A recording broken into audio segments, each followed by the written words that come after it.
Hello everyone. और article 15 के बाद आर्टिकल 16 शुरू करते हैं। तो मैंने आपको बोला था कि आर्टिकल 15 और 16 एक साथ देखिएगा, ठीक है। तो आर्टिकल 16 देखिए, बेसिकली आपको बताता हूँ क्या है। आर्टिकल 16 जो है वो कन्फर करता है fundamental right against discrimination on the citizens, किसमें? पब्लिक एम्प्लॉयमेंट में, ठीक है। आर्टिकल 16 थोड़ा स्लो पढ़ाऊंगा, इसको बहुत ध्यान से समझिएगा। पहले मैं बताऊंगा कि पहले क्या था और फिर उसके बाद आखिरी में बताऊंगा कि क्या चेंज हुआ है। तो इसको मैं बहुत स्लो जाऊंगा और ये अच्छे से समझ में आना चाहिए आर्टिकल, ठीक है। तो आर्टिकल 16 क्लॉज 1 क्या कहता है? एक मिनट पेन ओपन कर लूं।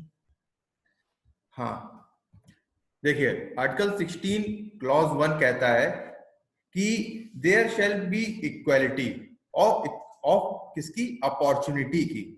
किसके लिए? सिटीजन्स के लिए, सारे सिटीजन्स के लिए, all citizens in matters of public employment. और आर्टिकल 16(2) क्या कहता है? 16(2) प्रोहिबिट करता है स्टेट को किससे? डिस्क्रिमिनेट करने से। किसके अगेंस्ट? सिटीजन्स के अगेंस्ट। और ग्राउंड्स क्या है? Only of religion, race, caste, sex, descent, place of birth, residence और एनी ऑफ देम, ठीक है। फिर आर्टिकल 1 और 2, ये जो आर्टिकल 1 और 2 है ना, ये कन्फर करते हैं फंडामेंटल राइट ऑन सिटीजन, ये और इम्पोज करते हैं ड्यूटी स्टेट पे कि ये फंडामेंटल राइट को रेस्पेक्ट करें। और ये जो फंडामेंटल राइट है ना, ये एनफोर्सिएबल है in a court of law against the state. अब ये आर्टिकल 16(1) और 16(2) जो है, ये स्पीक करते हैं language of equality before law. देखिए यहाँ पे भी आ गया ना, ये इक्वालिटी बिफोर लॉ। अभी ये लॉकडाउन खत्म हो जाएगा, फिर मेरा पेन आ जाएगा डिजिटल, फिर लिखने में दिक्कत नहीं होगी, ठीक है। तब तक थोड़ा सा ऐसे ही करना पड़ेगा। अब मैं इसीलिए स्लो जा रहा हूं ताकि आप लोग लिख सको। तो आर्टिकल 16(1) और 2 स्पीक करते हैं इक्वालिटी बिफोर लॉ की लैंग्वेज। और जो आर्टिकल 3, 4, 4A और 4B और जो अभी नया ऐड हुआ है, ये कोई फंडामेंटल राइट कन्फर नहीं करते हैं। टू रिजर्वेशन के लिए है, ये किसी भी सेक्शन ऑफ द पॉपुलेशन के लिए पब्लिक एम्प्लॉयमेंट में, और इसमें बैकवर्ड क्लास भी इंक्लूडेड है, ठीक है। तो बेसिकली ये जो है ना, ये एनेबलिंग क्लॉज है। तो ये प्रोटेक्ट करने के लिए है पीपल को जो प्लेस किए गए हैं अंडर डिसएडवांटेज सिचुएशन, ठीक है। State is enable to make reservation. तो और थोड़ा सा जान लेते हैं इसके बारे में। ये कोई ड्यूटी नहीं है क्रिएट करता है स्टेट के ऊपर कि आपको प्रोवाइड करना है reservation to any section of the citizen. ये केवल एनेबलिंग क्लॉजेज है। ये कन्फर करते हैं पावर किस पे? स्टेट पे, टू प्रोवाइड रिजर्वेशन किसके फेवर में? सर्टेन सेक्शंस के फेवर में, ठीक है, of the citizens, under which certain कुछ स्पेसिफाइड सर्कमस्टेंसेस रहे होंगे, जैसे मैंने पिछले बताया था आपको उस तरीके के, ठीक है। अगर स्टेट जो प्रोवाइड कर रही है रिजर्वेशन पब्लिक एम्प्लॉयमेंट, ये केवल डन किया जाता है टोटल उसकी डिस्क्रिशन पे कि उसको देना है कि नहीं देना है। तो आर्टिकल 16(3), 4, 4A और 4B, तो ये और जो लास्ट अभी ऐड हुआ है 5, तो ये क्या है? ये लैंग्वेज स्पीक करते हैं equal protection of the law की। चलिए इसको थोड़ा सा और समझते हैं, ठीक है। तो देखिए जो आर्टिकल 16(3) है ना, आर्टिकल 16(3) कन्फर करता है पावर पार्लियामेंट पे कि वो लॉ से प्रोवाइड करे, प्रिस्क्राइब करे residence as the ground for the qualification कुछ सर्टेन क्लासेस को एम्प्लॉयमेंट के केस में अंडर द स्टेट। तो रेजिडेंस जो है अलोन जो है वो हो सकता है एक ग्राउंड फॉर क्वालिफिकेशन। जैसे एग्जांपल के तौर पे मैं आपको बताता हूँ कि जैसे सोशल, एजुकेशनल और इकोनॉमिक कंडीशन जो थी हैदराबाद में लोगों की, वो अच्छी नहीं थी, वो बहुत ही गरीब थे। तो उनकी एम्प्लॉयमेंट इंश्योर करने के लिए अंडर द स्टेट जो निजाम थे हैदराबाद के, उन्होंने एक फॉर्मूला निकाला, मुल्क रूल। इसमें क्या था कि जितनी भी क्लास 3 और क्लास 4 की जो पोस्ट थी अंडर गवर्नमेंट ऑफ हैदराबाद, उसको रिजर्व कर दी गई थी लोकल रेजिडेंट्स के लिए। तो जो मुल्क रूल था वो अनकॉन्स्टिट्यूशनल हो गया और वॉइड हो गया जब कॉन्स्टिट्यूशन का एनेक्टमेंट हुआ। तो देखिए आर्टिकल 16(2) वॉयलेट किया इन लोगों ने, एग्जांपल से समझिए अच्छे से इसको। तो जो पुअर और सोशल और एजुकेशनल कंडीशन थी वो कंटिन्यू थी, और वो तो कंटिन्यू चली रही थी स्टेट ऑफ हैदराबाद में। तो पार्लियामेंट ने फिर आर्टिकल 16(3) निकाला और एनेक्ट किया एक लॉ को जिसने एक्सटेंड कर दिया इसकी एप्लीकेबिलिटी को मुल्क रूल की 10 साल के लिए। ठीक है, तो आर्टिकल 16(3) मैंने आपको बता ही दिया था कि confers the power on the parliament to provide by law prescribing residence as the ground for qualification in certain classes of employment. ठीक है, तो ये देखिए आप यहाँ पे देखिएगा, इसको पढ़िएगा, मैंने इसमें लिखा हुआ है, इसको आप पढ़िएगा, इनइक्वालिटी प्रेजेंट दी, मुल्क रूल देखिएगा, सब लिखा हुआ है। ठीक है, इसी तरह मैंने एक और एग्जांपल दिया है मिजोरम वाला, इसको भी आप देखिएगा, ये मैं नहीं बता रहा हूँ। अब आगे चलते हैं, चलिए। फिर आर्टिकल 16(4) क्या कहता है?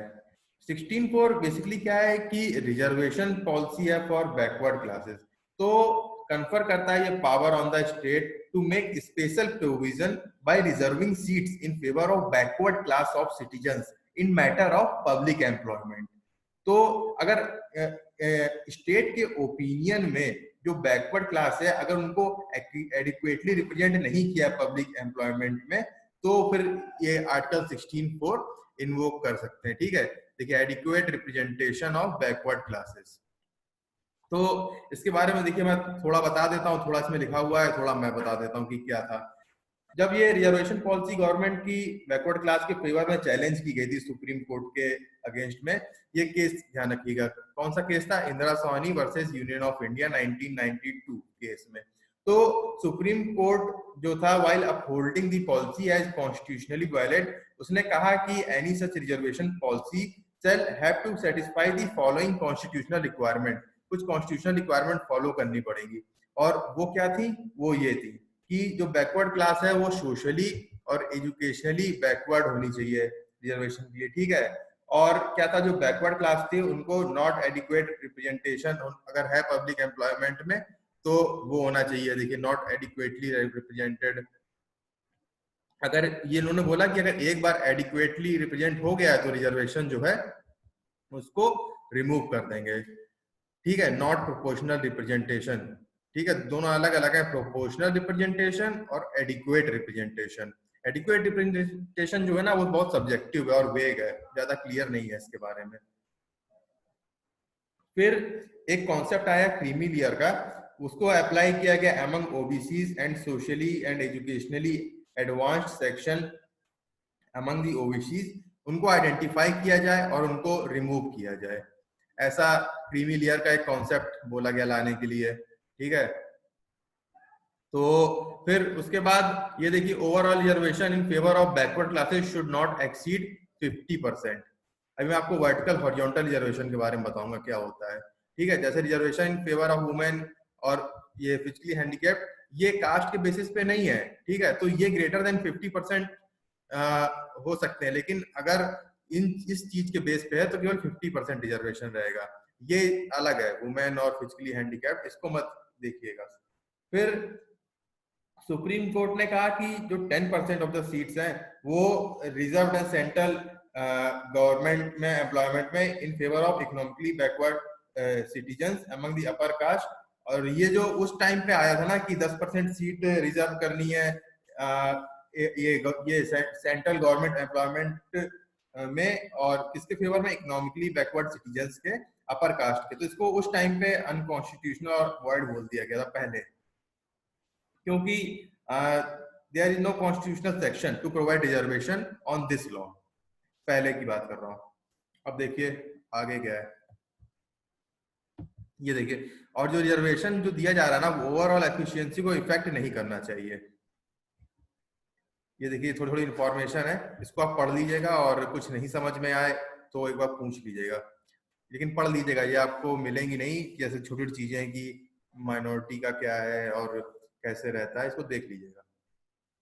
अब हम लोग देखते हैं कि रिजर्वेशन पॉलिसी प्रमोशन में, इसको समझते हैं। इसका थोड़ा मैं आपको बैकग्राउंड बताता हूँ कि क्या है।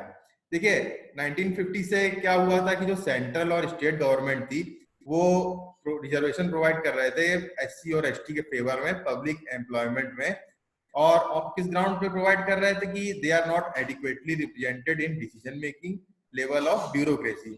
तो हाउएवर जो सुप्रीम कोर्ट ने इंदिरा साहनी 1992 केस में ये बताया कि ये जो है अनकॉन्स्टिट्यूशनल है और वॉइड है।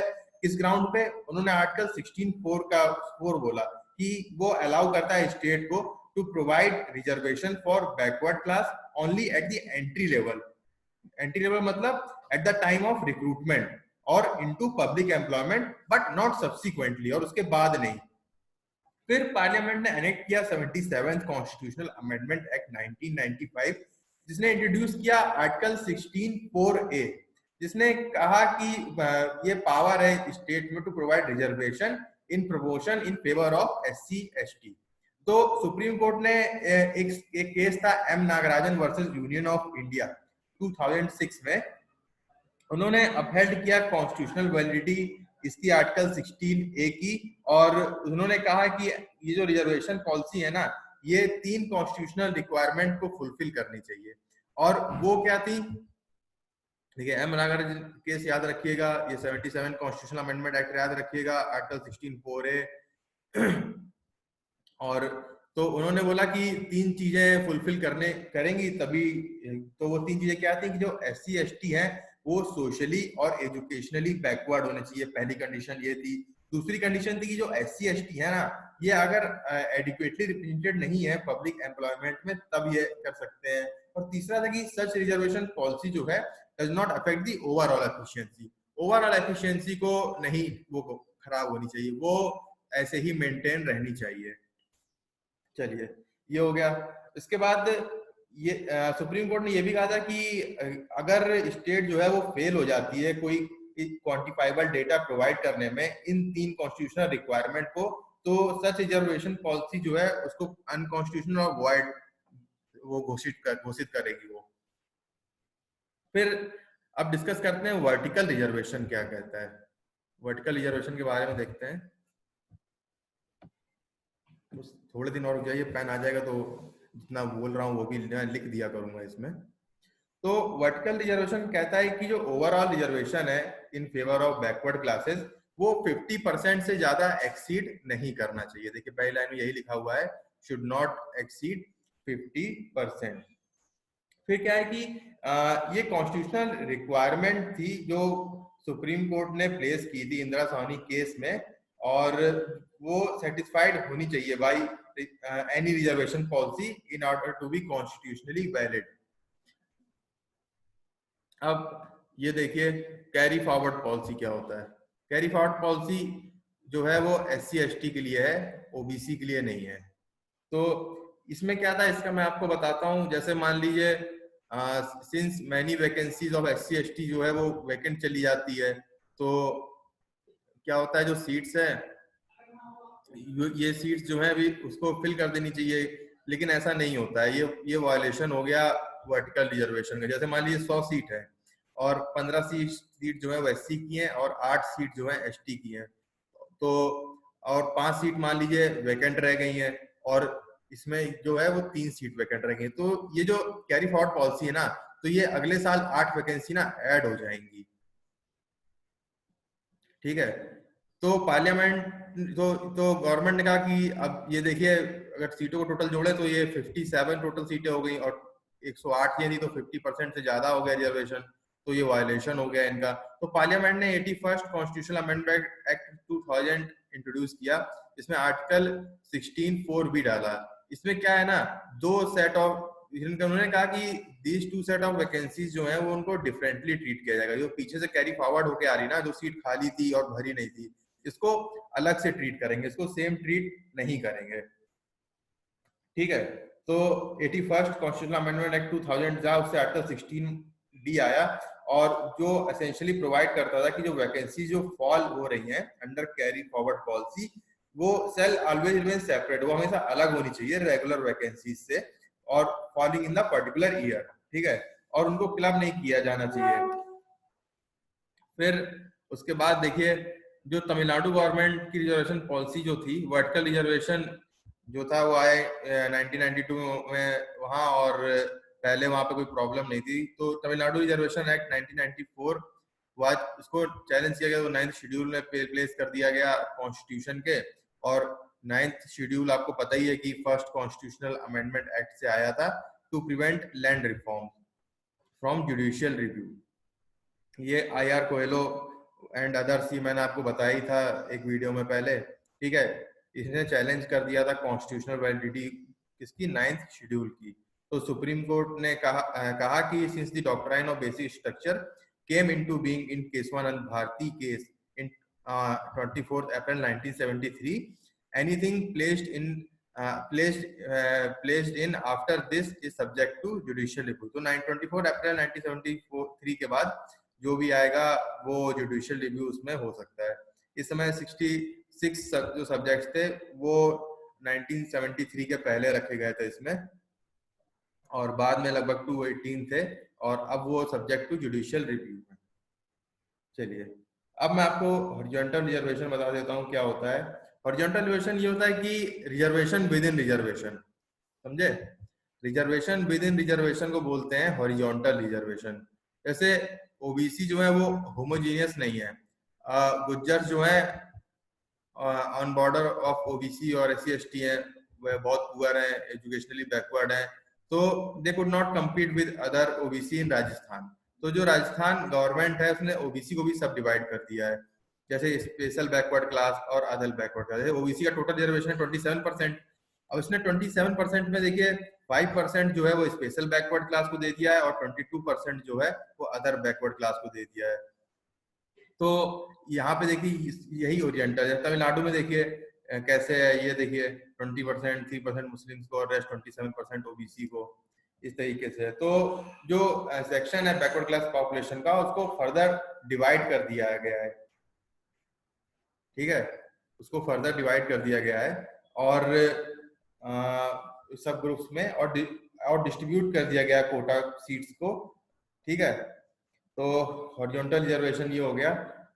और एक केस था state of Andhra Pradesh versus T Muralidhar Rao and others 2000 case में। इसने हेल्ड किया कि जो हॉरिजॉन्टल रिजर्वेशन पॉलिसी गवर्नमेंट की वो कॉन्स्टिट्यूशनली वैलिड है, ठीक है। इसमें हाँ देखिए वर्टिकल रिजर्वेशन तो मैंने आपको बता ही दिया है, इसको आप रीड कर लीजिएगा एक बार, तो और चीज़ आपकी क्लियर हो जाएंगी। कैरी फॉरवर्ड पॉलिसी भी मैंने आपको बता दिया है क्या होता है, और ये रिजर्वेशन पॉलिसी तमिलनाडु गवर्नमेंट में भी बता दिया मैंने क्या होता है, हॉरिजॉन्टल रिजर्वेशन भी बता दिया मैंने क्या होता है, ठीक है। ठीक है, चलिए आर्टिकल 16, हाँ एक चीज बचा है, जो आर्टिकल 16 देखिए क्या ऐड हुआ है। जो आर्टिकल 16 है कॉन्स्टिट्यूशन का, वो मैंने बता ही दिया, प्रोहिबिट करता है discrimination in employment in any government office, ठीक है। However the citizens can allow reservation for any backward class of citizens if they are not adequately represented in the service under the list. तो जो amendment हुआ है वो article 16 जो है वो परमिट कर रहा है गवर्नमेंट को वो रिजर्व कर सके up to 10% of all the post for economically weaker sections, ठीक है। और जो रिजर्वेशन है 10% का इकोनॉमिकली वीकर सेक्शन का इन एजुकेशनल इंस्टीट्यूशन और पब्लिक एम्प्लॉयमेंट में, जो एग्जिस्टिंग रिजर्वेशन था ना 50% का, जो 50% था ये उसके एडिशन में है, वो अलग है, उसको टच नहीं किया गया है, ठीक है। ये उसके एडिशन में है। तो सेंट्रल गवर्नमेंट ने economically weaker section EWS category बना दी है, ठीक है। तो यही था, इसमें यही एडिशन हुआ है। और आपका कोई भी डाउट हो तो आप उसको कमेंट सेक्शन में पूछ सकते हैं, कोई भी इस आर्टिकल से रिलेटेड, ठीक है। और आपको वीडियो अच्छा लगे तो उसको लाइक करिएगा और सब्सक्राइब करिएगा चैनल को, और पूरी पॉलिटी सीरीज कंटिन्यू रहेगी। Okay, thank you very much.